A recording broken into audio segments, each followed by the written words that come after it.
Alright, this video is a follow-up to the video that I showed you that went over how to download an app from the App Store. And one of the apps that we highlighted in that video was one called TechChef4U. You can see it in the bottom right there of your screen on the bottom row. It's the fourth icon over.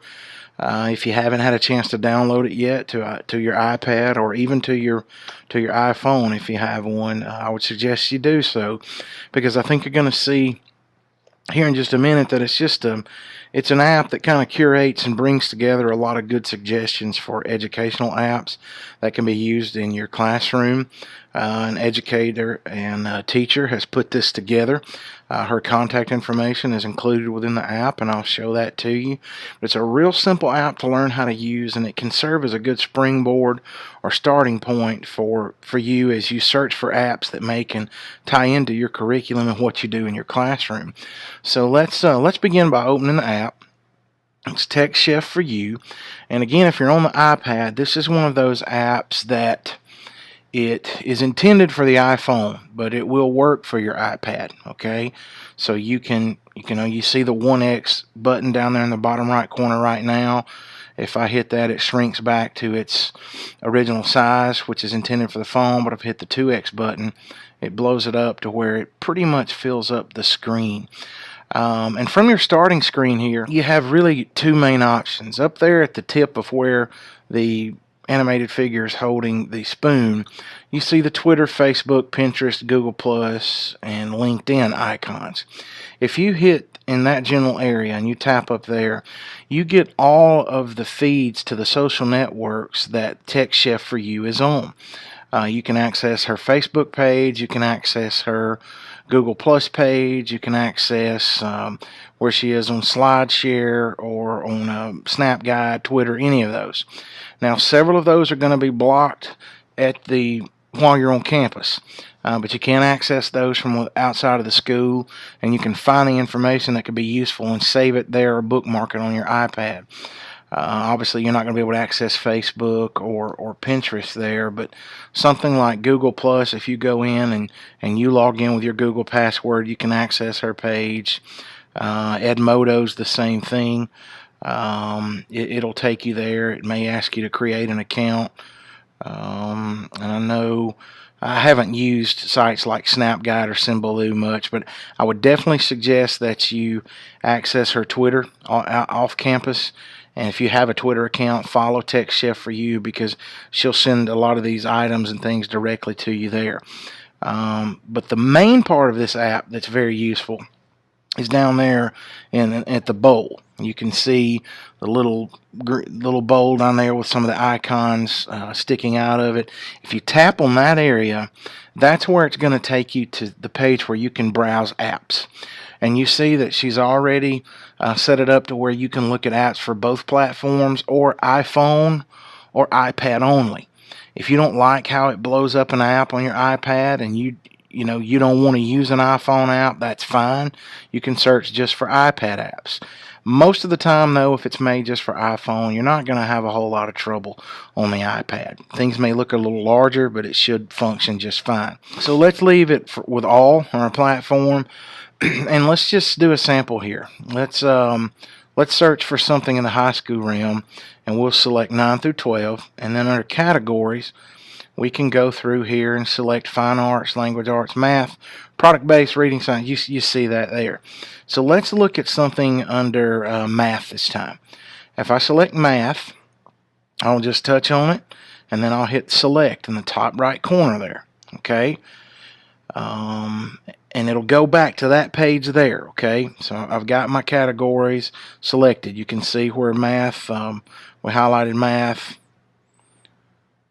And then I forgot to hit select. Make sure you hit select there, and then it'll go back. Okay, at that point you have to hit the results tab in the top right corner. Okay, so let's hit results, and then now you see all the apps come up that are related to high school math. Now at this point you would have to go through and see which ones could actually be used in your classroom. You see Dropbox there under math, and you're probably thinking, well, what's that? Well, that may be on there simply because it's a place where you can store student work. You know, if students are working on a math page and you take a snapshot of it, you can store that in your Dropbox so that you can go back and grade it later or use it as a work sample, maybe for your MSTAR evaluation. It'll take you through EduCreations. That's an app you're going to hear a lot about this year. So it takes you through apps where you can store, where you can plan. There's a flashcard app, a geometric calculator, percentages, all of these things that you can look through. And even though it's going, you have 90 apps here. Compare that to if you just went directly to the App Store and you started with literally hundreds of thousands of apps and thousands upon thousands of math apps. What TechChef4U has done has gone through and practiced with these apps, researched them, and tried to curate the ones that will actually be beneficial in your classroom. It's not a fix-all list or fix-all app, but it is a great place to start. Okay, and you could hit back and we could go, let's select the K through 5 range and go to select categories. Math is still checked, so I'll hit select in the top right corner and then I will hit results. And now I have elementary math. You see first grade math, which looks like a wonderful icon of almost Patrick off of SpongeBob, but let's pray that's not it. And then fourth grade math, and it goes through there. There are going to be things that help you with addition. There are going to be things that help you with multiplication, counting money. And there's 174 apps there. So you kind of get the gist of it there. And that's really the place to start. If you go back into the bowl there, you can see there's a featured tab at the bottom. Watch that. You can scroll back if you missed that. But if I hit featured, then on her blog and on her web page and on maybe some of the people in her professional learning network, you're going to have some apps that they're highlighting. Evidently, some teacher she knows or even TechChef4U herself has gone through and probably practiced with these apps and used them. And you can just kind of go through there and it'll show you the ones that she's really using and featuring. And then you can go and you have a categories tab at the bottom. If you hit categories there, it's not going to be, finalized as much as if you go back to grade level, but you see the categories and you can go through and look at all of them there. And if you see A through Z in the bottom right, you have an alphabetical listing. Okay. Now here's the good thing too, or excuse me, not the good thing, but another good thing is that in your settings tab, you will see update database. And I would say do that every couple of days, because what's going to happen is that at that point the app will update with any new apps that TechChef4U has found.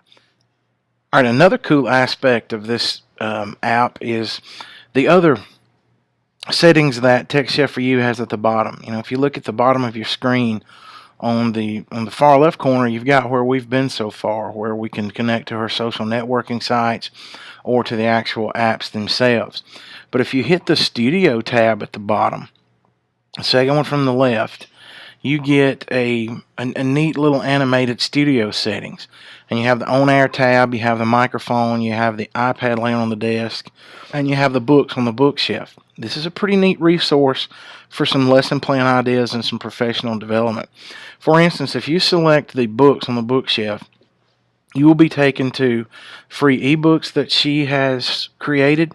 And I think that stands for like Hall of Fame teachers, but there's a lot of apps within this little ebook, and it'll link you directly to your iBooks application where you can get it and download it.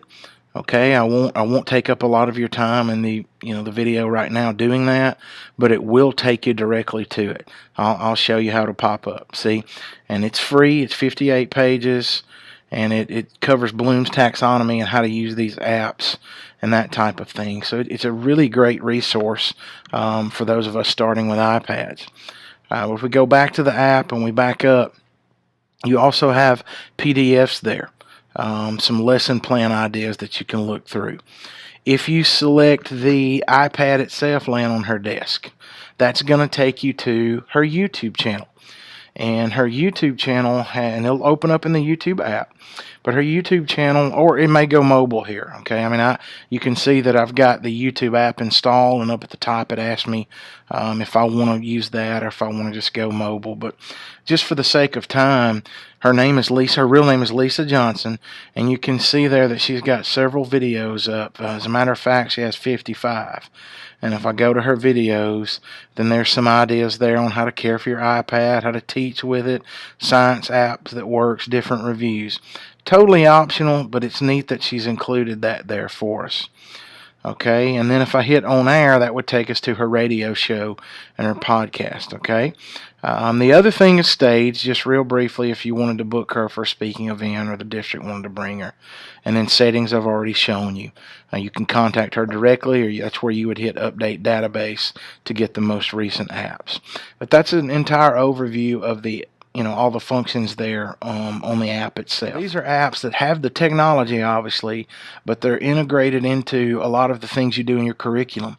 Now, it's not going to make your lesson plans for you. It's not going to teach the class for you.